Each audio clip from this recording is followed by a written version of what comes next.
Јас, Сања Димитровска, со оваа изјава давам согласност по мојата смрт доколку се исполнети законските и медицинските услови. Моите органи и ткива да можат да бидат дарувани заради лекување на други лица. Ова официјално ќе го потпишам на 1 октомври кај мојот матичен лекар. Тогаш стапуваат на сила измените на Законот за трансплантација, со кој секој кој сака може да влезе во регистарот на органодарители, со согласност дадена кај својот доктор.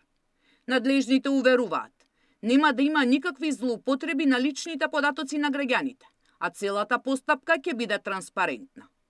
Тој регистар ќе биде строго доверлив и ќе имаат пристап исклучиво луѓе кои што работат трансплантација, исклучиво тие што имаат пасворд за тоа и исклучиво кога ќе се докаже мозочна смрт. А делот дека некој ќе злоупотреби, некого ќе го убие на улица, па сега искрено да ви кажам, спаѓа во урбани легенди. Се знаат стандардите, европските стандарди, се знае Health 7 седмица стандардот на Европската Унија. Ние да сакаме како институција, не можеме да креираме база без тие строги правила во кои што веќе се дефинирани.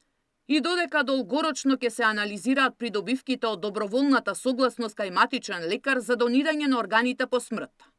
Краткорочно, законските измени може да ја намалат листата на чекање за бубрек од жив дарител, кој е проширен до 4-то колено.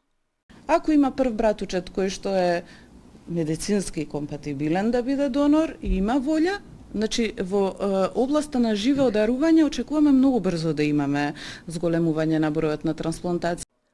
А до стапување на законското решение во сила, над 160 граѓани чекаат бубрек.